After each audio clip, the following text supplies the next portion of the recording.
Salut les alchimistes, bienvenue dans cette nouvelle vidéo qui est la revue de troupes Nashti. Alors au programme, je vais vous présenter les héros, les alchimistes, les troupes élites, les troupes de base, et on finira bien sûr par des listes blitz. Mais avant ça, je vais vous parler très rapidement de l'histoire des Nashti. C'est une nation qui a été décimée lors de la guerre alchimique par la triade de Jade.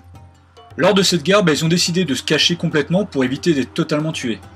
Les Nashti vivent dans des citadelles qui se trouvent sous terre. Et donc au fur et à mesure des cycles, ils ont décidé évidemment de se repeupler et puis de recoloniser au fur et à mesure les citadelles. Au cours de sa vie, un Nashti a 4 stades de mutation. Il est d'abord un Pez-Hat, puis ensuite il devient un Remez, ensuite un Der-H, et puis il devient un Uxod. Et enfin, il connaît la sublimation qui fait qu'il donne naissance, si on peut dire, à 2 autres nouveaux Pez-Hat. Chez les Nashti, le mot d'ordre est « personne ne meurt vraiment, tout le monde évolue ». Lorsqu'un Nashti naît, on lui greffe un tison dans la nuque.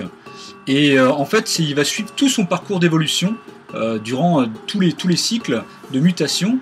Mais par contre, si le Nashti meurt prématurément parce qu'il est tué ou quoi que ce soit, on va prélever en fait le tison et on va pouvoir le greffer dans un Ouroboros qui en fait recueille l'esprit du Nashti.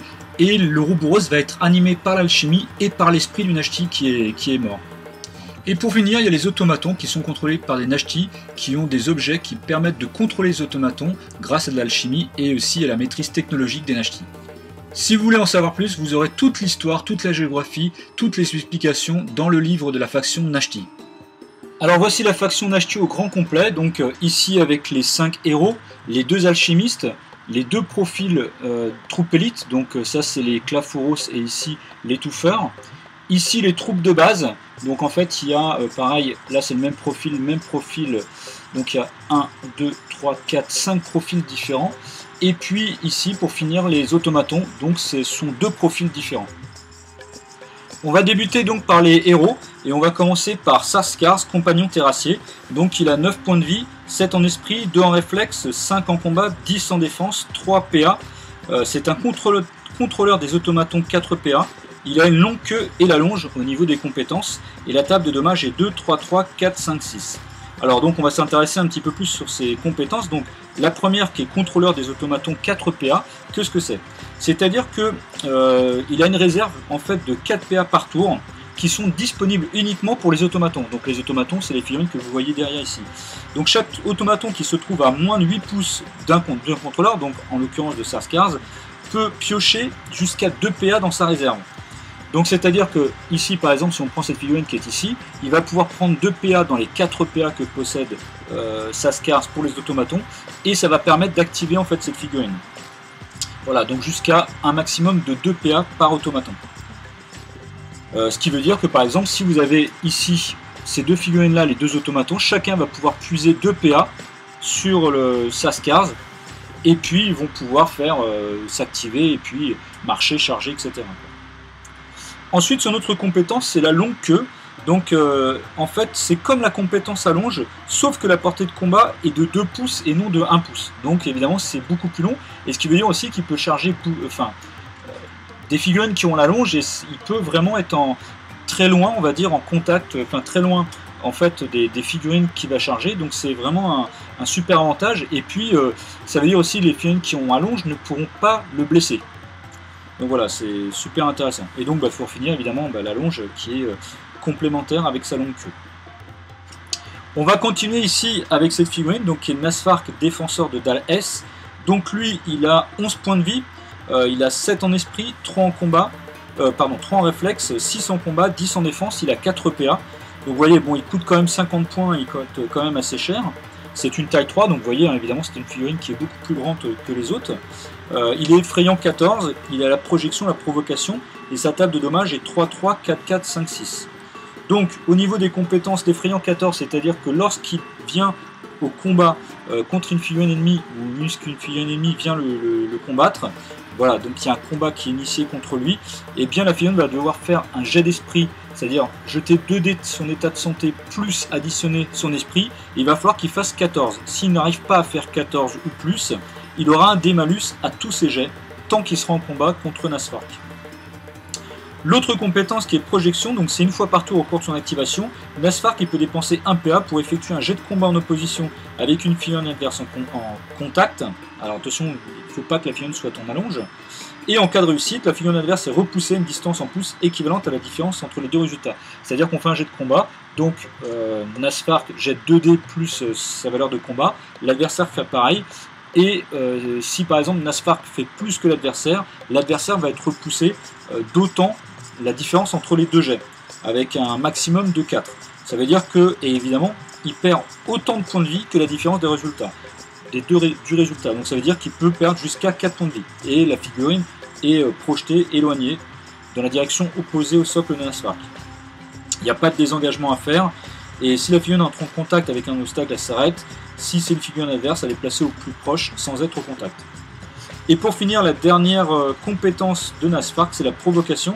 Donc une fois par tour lors de son activation, Nasfark peut gratuitement désigner jusqu'à 2 figurines ennemies sur lesquelles il a une ligne de vue qui se trouve à 3 pouces ou moins de lui. Chaque figurine désignée ne peut plus effectuer de déplacement hormis une charge contre Nasfark ou une marche pour se rapprocher de lui par le plus court chemin s'il n'est pas en mesure de le charger.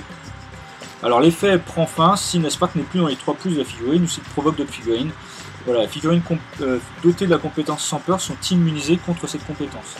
Donc voilà, Nasfark c'est vraiment un profil de combattant, de guerrier, avec les 2 compétences projection et provocation qui donnent pas mal de trucs à faire sur le jeu. Ensuite ici, Darmerki, Vigile de Shim S. Donc lui, pareil, il a 11 points de vie, il a 7 en esprit, 2 en réflexe, 5 en combat, 10 en défense, il a 3 PA. Alors il a des plaques dorsales, il en a 3. Il est chef des Ouroboros et il est surveillant implacable. Au niveau de sa table de dommages, c'est 3-3, 4-4, 5-5. Donc il a 3 PA, 42 points, donc vous voyez c'est quand même assez cher, mais c'est un profil vraiment de combattant et puis il est vraiment assez costaud, notamment au début. Donc justement grâce aux plaques dorsales. Donc j'explique un petit peu. Dès qu'une figurine dotée de cette compétence donc, subit des dommages lors d'un jet de combat ou de tir, elle réduit les dommages du nombre de plaques dorsales actuelles sans minimum. C'est-à-dire que si par exemple il prend 3 dommages, eh bien, il perdra une plaque dorsale, mais il ne perdra pas de points de vie. Il lui en restera 2. Donc si après on lui fait 4 dommages, il perdra une plaque dorsale et il perdra que 2 points de vie. Voilà. Et puis après, il lui reste une plaque dorsale. S'il est blessé de nouveau, il prend 3 dommages, il lui restera une plaque dorsale, donc il prendrait que 2 points de vie et il perdrait sa dernière plaque dorsale. Sachant que dès lors qu'il lui reste une plaque dorsale, il ne peut pas effectuer de course. Voilà, c'est un petit peu le revers de la médaille, mais c'est un peu comme la compétence coriace, mais je dirais un peu plus forte, pour ceux qui connaissent un petit peu. Chef des Ouroboros, donc c'est comme la compétence chef, sauf que ça ne fonctionne que les Ouroboros, c'est-à-dire par exemple les Clafouros, le Waouros ou ici le Sidouros. Donc c'est-à-dire que il a une aire d'effet, une aura dont le rayon est égal à son esprit, donc 7 en esprit. Et toute figurine amie Ouroboros située dans cette aura peut remplacer son esprit par celui de Darmerki. Et en plus, à chaque fois qu'il y a l'initiative, il peut utiliser les dés blancs, même s'il est en jaune ou en rouge, pour jeter l'initiative.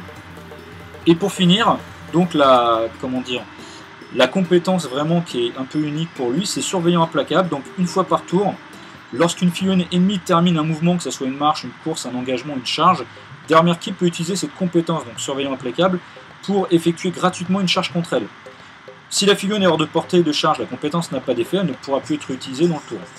Cette compétence peut être utilisée même si Darmerki est en combat. Vous voyez, c'est vraiment très puissant. Ou même s'il a couru ou chargé lors de ce tour.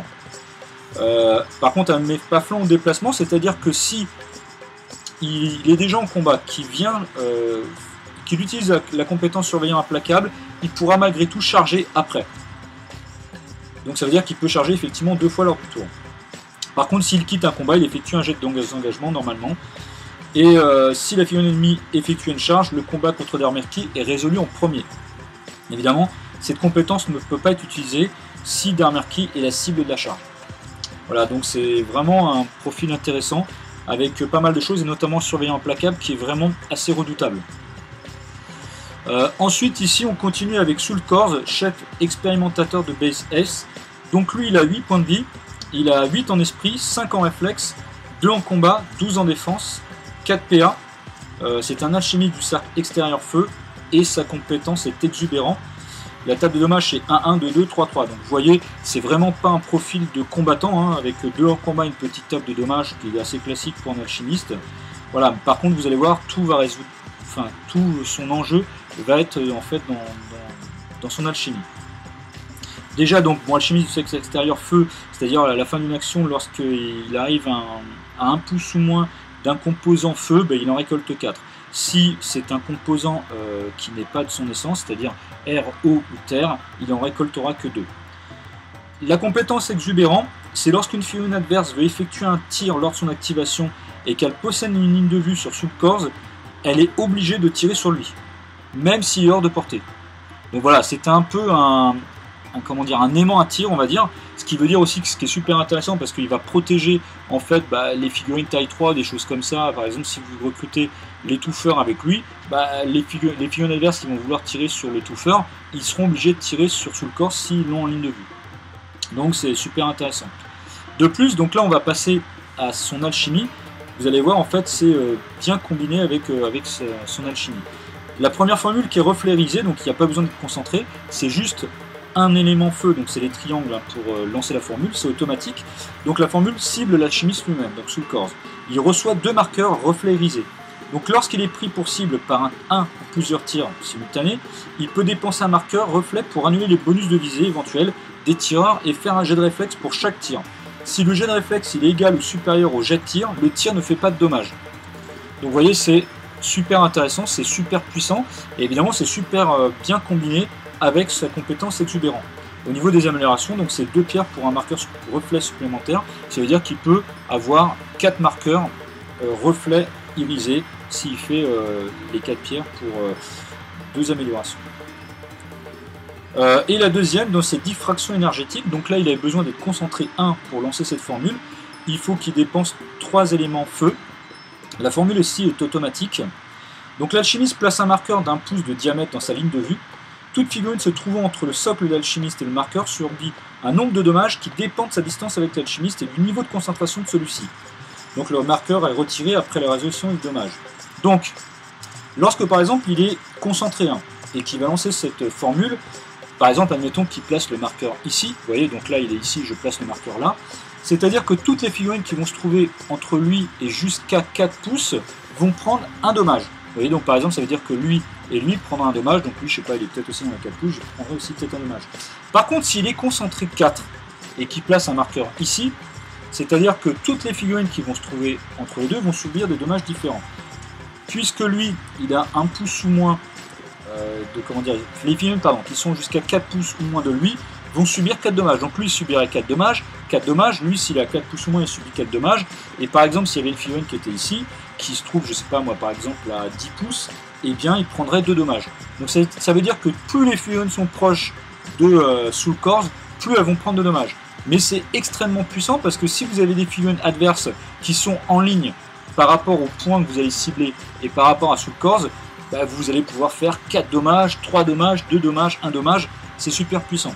Attention, le revers de la médaille, c'est qu'aussi, ça peut aussi, vos figurines en fait qui sont sur la ligne subiront aussi des dommages. Donc à bien faire attention. C'est donc un profil qu'il faut bien manier, qui est super intéressant au niveau du positionnement et du placement, justement pour lancer cette formule, qui se révèle très puissante quand elle est bien lancée et au bon endroit et face à des figurines adverses nombreuses. Et pour finir ici, le dernier héros qui est Bessaaz, Edur Egir, ou Egir, je ne sais plus comment on dit, de Half-Elf. Donc lui, il a 10 points de vie, il a 9 en esprit, 3 en réflexe, 3 en combat, 10 en défense, il a 3 PA. Ses 2 compétences, c'est Charme d'air H et Pacifile solennel. Et comme vous le voyez, sa table de dégâts, c'est dommage, c'est 0-0-0, il ne fait pas de dommages. Donc lui en fait c'est un peu comme le Kirby-Chex et Kaliman, c'est un peu un pacifiste. Donc on va prendre les compétences, donc la première donc, qui est Charme d'air H. Donc toute figurine qui annonce une charge contre Bessan doit d'abord remporter un jet d'esprit en opposition contre lui. En cas d'échec, donc c'est-à-dire que si jet d'esprit en opposition, hein, vous jetez, donc si vous jouez les Nashti, vous jetez 2 dés, l'état de santé, de la couleur de Bessaaz, vous additionnez avec 9, puisqu'il a 9 en esprit. L'adversaire fait pareil, il jette 2 dés de son état de santé plus sa valeur d'esprit. Celui qui fait le plus haut score remporte le jet. En cas d'égalité, c'est celui qui a la plus haute valeur de combat. Sachant que Bessaz a 9, ce qui est vraiment un peu au-dessus des esprits normaux des autres factions. Donc si il rate en fait, enfin si l'adversaire ne remporte pas le jet d'esprit, il va devoir charger la figurine amie à portée de charge la plus proche de lui. S'il n'y a aucune figurine amie à portée de charge, aucun PA n'est dépensé, mais par contre la charge est annulée et il ne pourra plus être tenté contre Bessaz jusqu'à la fin du tour. Et bon, après la figurine pourra faire autre chose à la place. De plus, tant qu'il se trouve à 4 pouces ou moins de Bessaz, les figurines amies bénéficient de plus 1 en combat. Vous voyez, donc c'est vraiment... il faut vraiment faire gaffe lorsque vous combattez contre lui, parce que vous pouvez en fait charger une de vos figurines.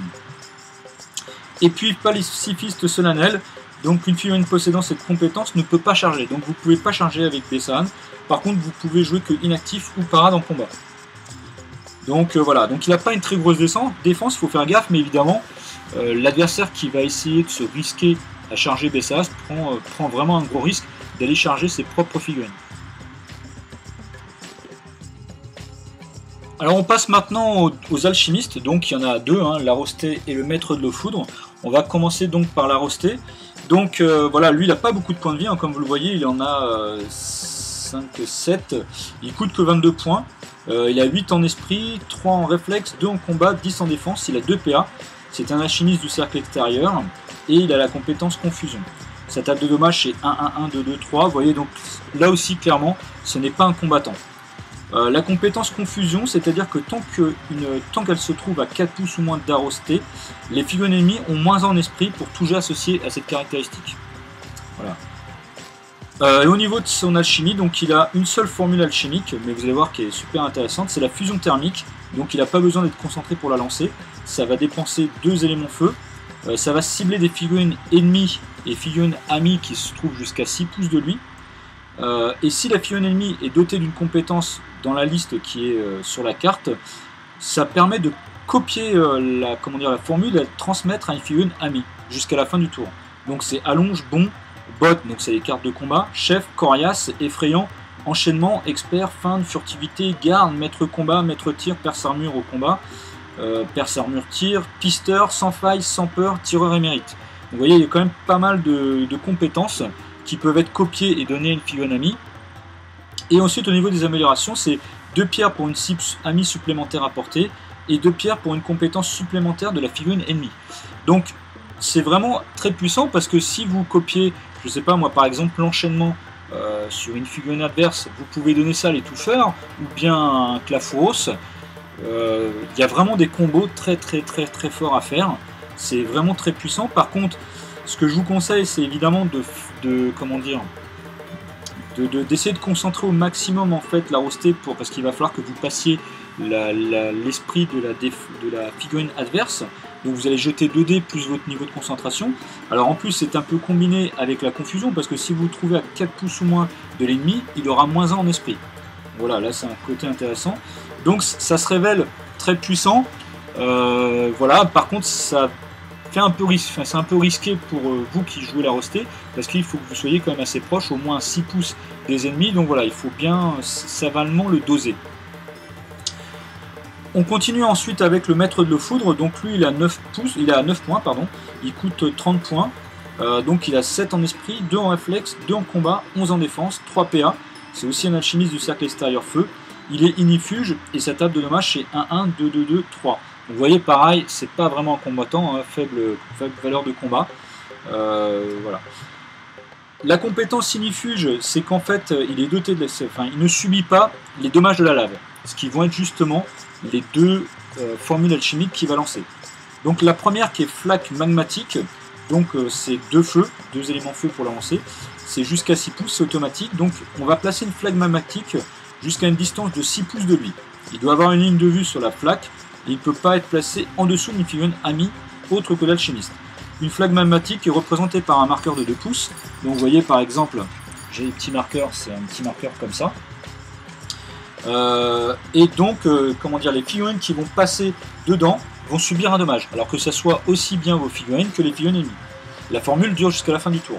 Par contre, comme j'expliquais, lui, il peut passer dedans sans problème, il est immunisé.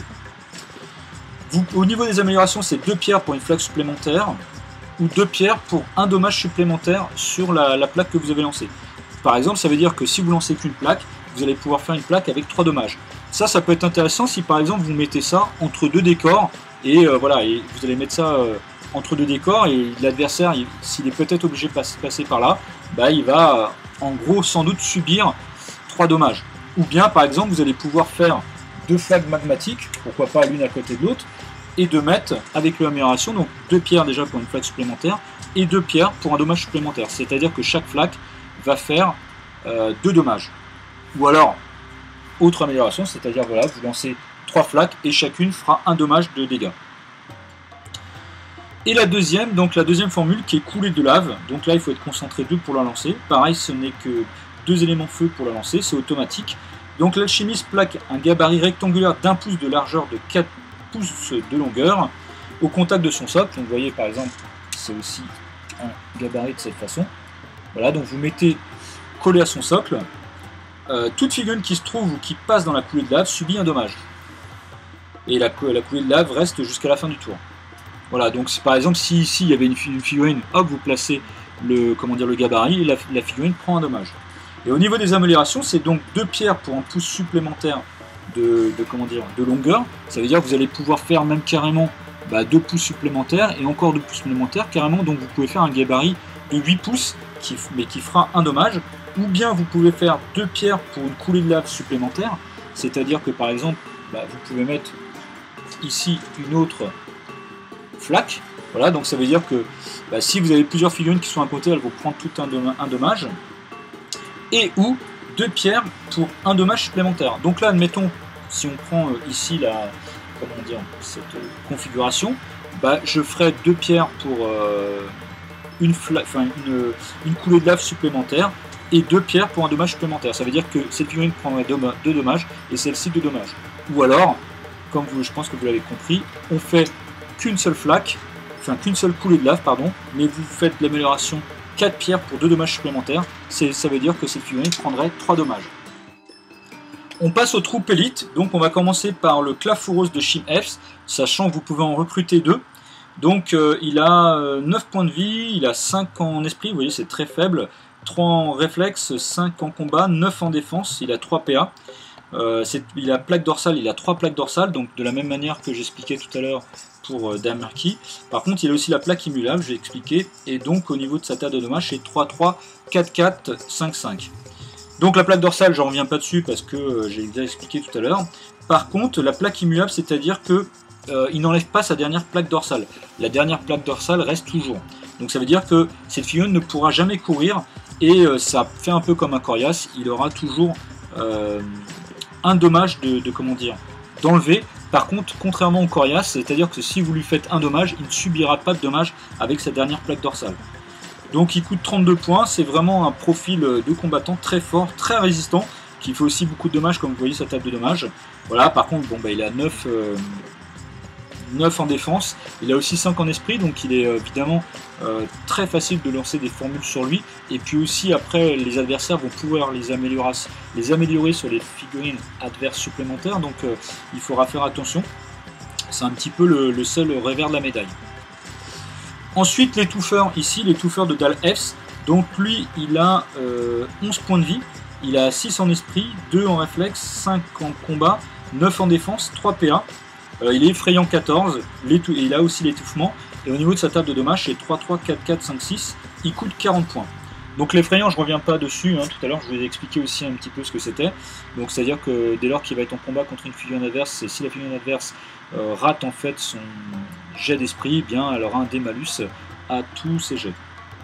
On va se focaliser sur sa compétence étouffement, donc lorsque l'étouffeur réussit un jet d'attaque contre une figurine adverse au contact, attention, donc ça marche pas contre une figurine qui est en allonge, il peut l'étouffer gratuitement. Tant qu'elle est étouffée, la figurine ne peut effectuer ni d'action, ni de mouvement, ni d'attaque, ni de bénéficier de la règle aux aguets.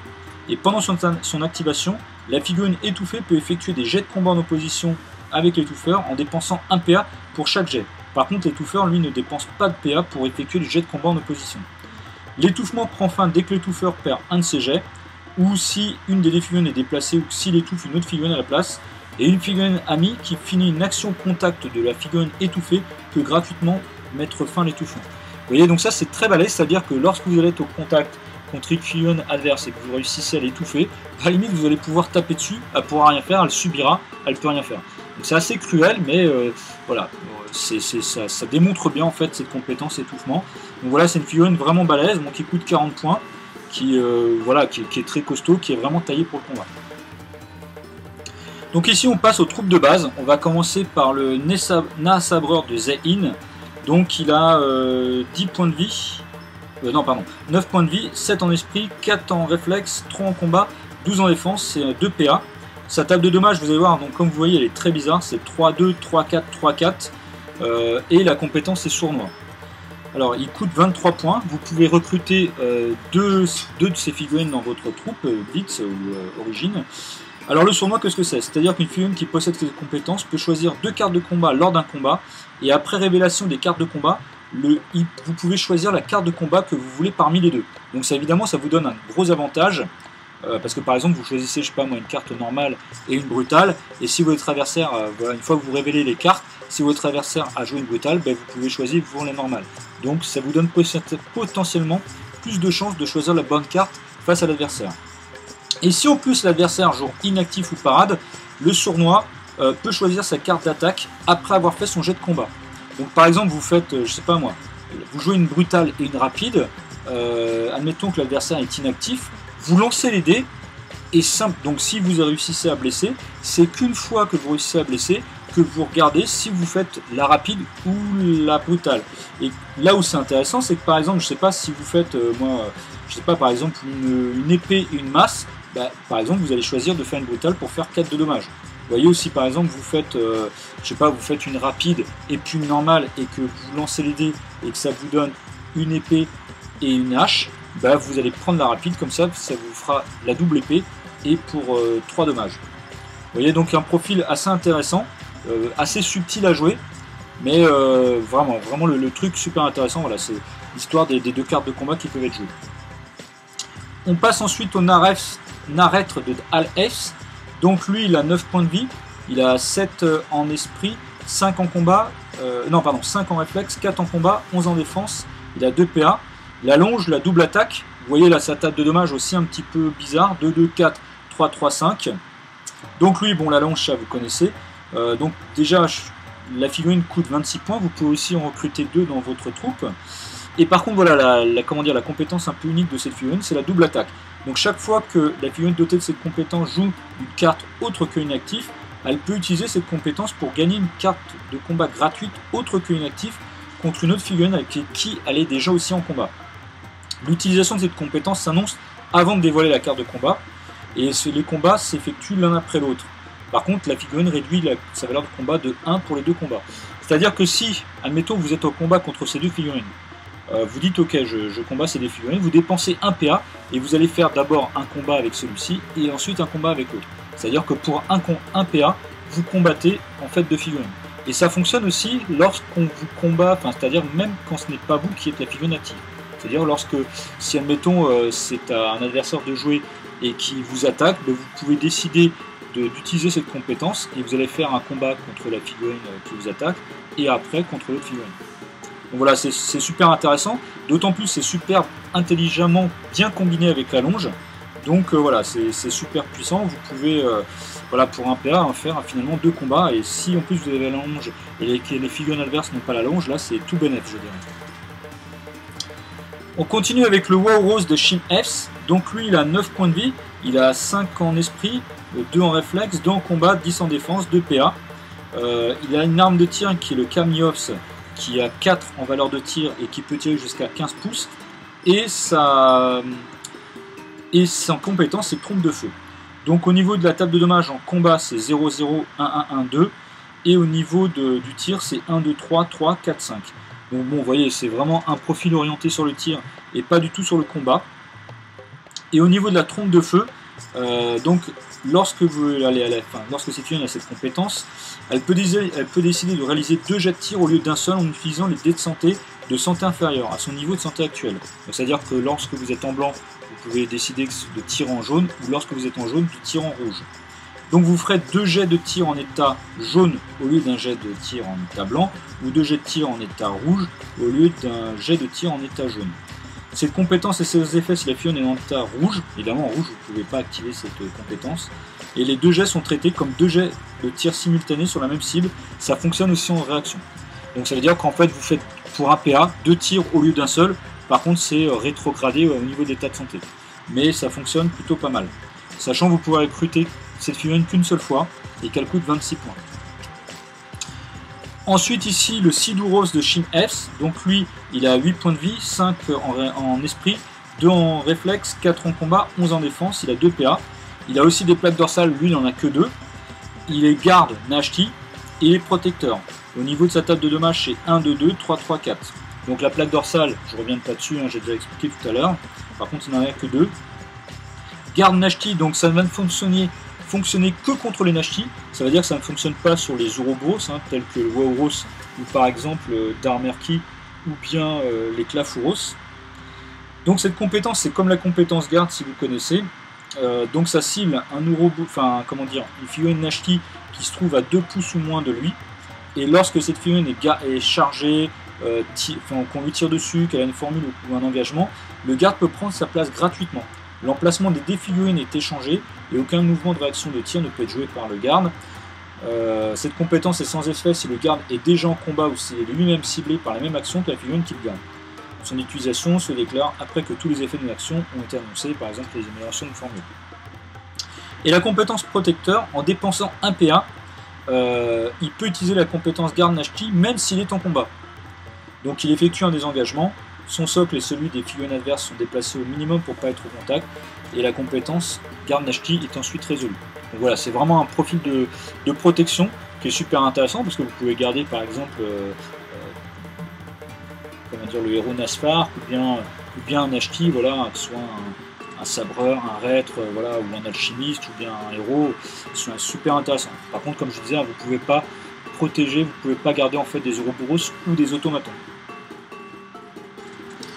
Et puis on finit ici par la sentinelle de Mem Fs, donc lui il a 8 points de vie, donc 7 en esprit, 3 en réflexe, 3 en combat, 10 en défense, 2 PA. C'est un contrôleur des automatons 4 PA comme Saskars, comme j'ai expliqué tout à l'heure.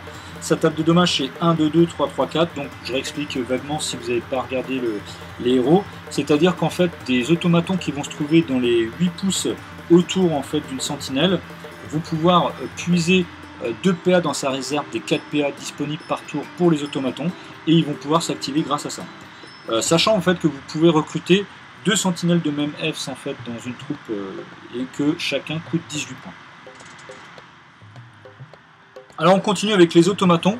Donc ici on a les 3 automatons explosifs Yod, Mez. Donc en fait ils sont sur une seule et même carte, vous voyez il y a 3 lignes de vie différentes, donc ils ont 6 points de vie, ils n'ont pas d'esprit. Ils ont 2 en réflexe, ils n'ont pas de valeur de combat, 9 en défense, ils peuvent faire que des marches à 5 pouces, voilà, donc c'est très spécial, sachant donc qu'ils sont un peu immunisés à l'alchimie quelque part, donc vous voyez ils peuvent pas charger. En fait les automatons ils ont qu'une fonction on va dire. Je vais commencer par la compétence automaton. Donc sachant aussi que vous pouvez en recruter jusqu'à 3 maximum et que chaque automaton mine coûte 8 points.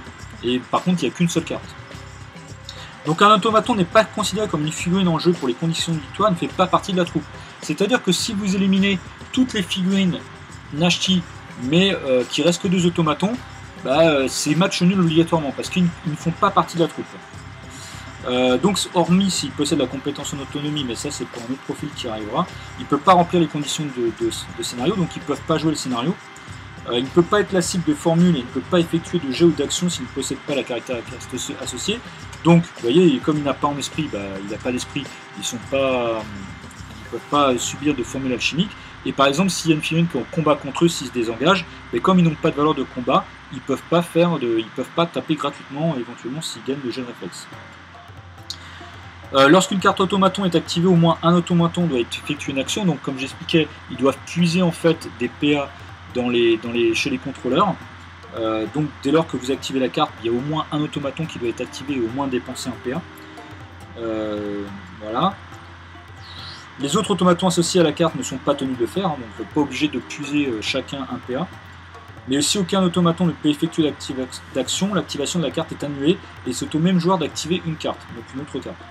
Donc jusqu'à 2 fois au cours de son activation, un automaton peut piocher un PA dans la réserve d'un contrôleur ami se trouvant à 8 pouces ou moins de lui. Oui, alors j'explique pourquoi. Admettons, vous voyez, on peut être dans une configuration comme ça. Admettons, on a cet automaton qui va prendre par exemple un PA ici, chez ce contrôleur. Il va s'activer, il va faire une marche, et ensuite il peut reprendre un PA ici, sur ce contrôleur-là. Vous voyez, vous n'êtes pas obligé de puiser les 2 PA maximum que peut prendre un automaton directement chez un contrôleur. Vous pouvez prendre un PA, et puis ensuite un autre PA au cours de l'activation. Vous voyez, au fait, tactiquement, il y a des trucs assez intéressants à faire. Donc voilà, des PA piochés, quand vous piochez des PA, ils peuvent être aussi gardés pour effectuer des réactions. Par contre, évidemment, une carte automaton ne peut pas être activée puisque ça peut être que 2 PA maximum pour chaque automaton. Et donc la compétence minage, donc c'est pendant son activation, l'automaton explosif peut dépenser un PA pour s'enterrer. Dans ces cas-là, il ne peut plus être affecté par les effets de jeu, c'est-à-dire ni le tir, ni les formules, ni on ne peut plus venir le combattre, ni quoi que ce soit. Voilà, on ne peut plus rien faire contre eux. Et à n'importe quel moment, l'automaton explosif peut décider d'exploser. Dans ces cas-là, il jette 2 dés de son état de santé et inflige automatiquement les dommages correspondant à toutes les figurines à moins de 2 pouces. Et par contre, l'automaton explosif est retiré du jeu. Et donc, c'est la fameuse table de dommages 3-3-3, 4-4-4. Voilà. Et c'est automatique. Donc, vous voyez, des fois, ça peut être... Voilà, c'est... Pareil, c'est en fait une figurine qui va être intéressante au niveau du placement, de placer, je sais pas, près d'un objectif ou entre 2 décors, etc. Et vous allez pouvoir faire 3 dommages, voire 4 dommages en fait aux figurines qui vont se trouver jusqu'à 2 pouces. Alors attention, ça peut être aussi vos propres figurines, à bien faire attention. Et ensuite, on passe ici aux automatons de combat AMF, MEZ. Donc eux, ils ont 8 points de vie. Pareil, ils n'ont pas de valeur d'esprit. Ils ont 2 en réflexe, 3 en combat, 10 en défense. Valeur de marche 5 et charge à 7. Donc ils ont la compétence automaton comme on vient de l'expliquer à l'instant. Et la valeur de combat, la table de dommages c'est 1, 2, 2, 3, 3, 4. Et chaque figurine aussi coûte 8 points. Et par contre, vous voyez, vous pouvez recruter 2 cartes. Ça veut dire que vous pouvez recruter 2 cartes comprenant 2 automatons de combat chacun. C'est-à-dire en tout avoir 4 automatons de combat. Par contre, eux, ils ne font que combattre. Ils ne peuvent pas non plus jouer le scénario. Donc voilà, c'est vraiment une troupe intéressante pour pas cher. C'est super intéressant parce que vous voyez, pour 8 points, vous avez une figurine qui va quand même pouvoir charger jusqu'à 7 avec une bonne table de dommages. Voilà, c'est plutôt intéressant. Le seul revers de la médaille, ce qu'il faut faire gaffe avec les automatons, c'est qu'ils sont dépendants évidemment des contrôleurs des automatons, soit des sentinelles ou soit de Sascars. Et si vous perdez l'un ou l'autre, vous ne pourrez plus les activer dans les tours. C'est le seul problème. Donc maintenant on va parler des listes Bliss. On va commencer par la liste de Bliss de départ, que tout joueur Nashti commence presque logiquement. Donc emmené par Darmerki, avec le maître de l'eau foudre, le Clafouros, Sabreur, Narêtre et le Wauros. Donc ici vous avez 6 figurines, vous avez 15 PA. La troupe coûte 179 points. Voilà, donc c'est vraiment un truc intéressant, bien costaud, parce que vous avez Darmerki qui est vraiment costaud, le Clafouros aussi à 3 PA bien costaud. Ici, avec le maître de foot, vous allez pouvoir jouer aussi les scénarios, lancer des formules. Vous avez le Nassavoir, comme j'expliquais tout à l'heure, avec les cartes de combat, le Narêtre avec la longe, et puis la double attaque, et enfin un tireur avec le Wauros. Donc voilà, c'est vraiment une liste assez polyvalente qui peut faire pas mal de choses, qui encaisse bien, qui combat bien, qui peut faire... qui peut jouer pas mal de scénarios différents. Voilà, il n'y a pas trop de, il n'y a pas trop de points faibles en fait sur cette liste là. Donc là une liste un peu, on va dire un peu à thème. Voilà la liste Remez, les Remez ce sont les 4 bras. Une liste emmenée par Bessahan avec le maître de l'eau foudre, avec 2 sabreurs, 2 reîtres et puis une sentinelle. Là vous avez 7 figurines, 16 PA, 179 points. Voilà, donc pas mal de trucs intéressants à faire, hein. Et puis évidemment là vous avez 2 figurines qui ont la double attaque, 2 figurines sabreurs donc avec une haute défense et qui vont pouvoir jouer les cartes de combat avec le sournois, comment dire, le maître de foudre qui va pouvoir balancer ses flaques et puis faire les coulées de lave. Bessan qui lui va pouvoir faire jouer un petit peu de façon autonome, je dirais, le scénario. Et puis voilà, il restait un petit peu des points, donc j'ai casé en fait une sentinelle. Voilà, donc pas mal de trucs à faire. Et puis cette figurine, ce qui est plutôt intéressant aussi chez les Nashti, quoi. Alors ici, une liste aussi à thème contrôleur et automaton, je dirais. Voilà, emmené par Saskars, avec 2 Siduros, 2 sentinelles, 4 automatons combat, 3 automatons mine. Donc en tout, vous avez 12 figurines pour 172 points. Donc en fait, la liste au départ a 11 PA d'activation juste pour les figurines, hein, je ne parle pas des automatons. Et pour les automatons, vous pouvez avoir 14 points d'automatons. Mais vous pouvez avoir que 12 PA de contrôleur, ce qui veut dire que potentiellement par tour, vous pouvez avoir 23 PA. Alors évidemment, hein, le seul truc, c'est que les mines ne vont pas pouvoir jouer le scénario, ni les automatons combat d'ailleurs. Mais voilà, c'est quand même assez redoutable, vous avez beaucoup de figurines. Voilà, il va y avoir tout un jeu d'activation parce que vous allez activer d'abord vos automatons qui vont jouer et puis ensuite jouer vos contrôleurs. Les Siduros vont être là vraiment pour protéger aussi vos contrôleurs, hein, que ce soit Saskars ou bien les sentinelles. Donc voilà, des trucs vraiment intéressants à faire. Un jeu par contre pas super simple, je dirais, c'est quand même un truc tactique assez poussé, mais super intéressant au niveau du gameplay qui diffère vraiment des autres listes qui sont plus classiques. Voilà, en tout cas un beau potentiel de jeu. Voilà, donc là une liste tout en subtilité, une liste vraiment offensive, emmenée par Nasfark, un étouffeur, 2 Clafouros et un Rêtre. Donc là clairement c'est une liste pour faire le ménage, hein, c'est pas pour faire autre chose. Vous avez que 5 figurines, ce qui est un petit peu moins que les 6 ou 7 figurines des listes Blitz habituelles. Vous avez 15 PA, 180 points, mais franchement vous avez une liste absolument toute en force, vraiment très balèze, très costaud. Ce qu'il va falloir faire avec une liste comme ça, c'est déjà éliminer au moins 1 ou 2 figurines, enfin c'est même pas ce qu'il va falloir faire, c'est sûr, il va falloir éliminer 1 ou 2 figurines adverses, vraiment voilà, pour dégager, et là vous avez vraiment le potentiel pour le faire, et comme ça, ça va vous permettre après de revenir un petit peu à l'équilibre, et puis de jouer le scénario, et de fur et à mesure en fait de tuer des figurines adverses, et là vraiment vous avez un magnifique potentiel. Ici une liste à thème aussi basée sur l'alchimie, puisque vous voyez en fait on a Soulcorps, l'Arosté et le Maître de Foudre. Donc voilà, vous avez quand même 3 alchimistes, ce qui n'est pas super évident à jouer, mais c'est voilà, une liste à thème intéressante sur le thème. Vous avez le Siduros, le Woros et le Narêtre, donc voilà, pas mal de choses à faire. Évidemment, lui, il va pouvoir jouer un petit peu tout seul avec le tir, comme j'expliquais tout à l'heure. L'Arosté qui va pouvoir, comment dire, copier des formules adverses et puis les donner à vos propres figurines. Mais vous imaginez de choper l'enchaînement et de le filer au Rêtre, voilà, peut être super intéressant, hein. Le Siduros qui va protéger en fait les 3 Nashti. Voilà, donc il y a pas mal de choses à faire, hein. Vous avez 6 figurines, vous avez 15 PA et cette liste vaut 170 points, voilà, avec pas mal de possibilités de jeu. Et pour finir, une liste Ouroboros, donc emmené par Darmerki avec 2 Clafouros, 2 Siduros et un Woros. Voilà, donc là vous avez que des Ouroboros. Voilà, mais voilà, liste à thème intéressante, hein. Là vous avez 6 figurines, 15 PA, cette liste vaut 174 points. Le truc c'est que vous avez quasiment presque que des plaques dorsales. Voilà, vous avez un potentiel de force important aussi avec Darmerki et les 2 Clafouros, le tireur et puis les 2 Siduros qui là pour le coup ne pourront pas protéger, mais qui sont aussi de valeureux guerriers. Donc voilà, pas mal de trucs intéressants à faire aussi avec cette liste. Voilà, j'espère que cette vidéo vous aura plu et surtout que ça vous aura donné envie de jouer les Nashti, qui est vraiment une super passion à jouer. En attendant, je vous dis à bientôt et n'oubliez pas le mot à crier très très fort. Alchemy!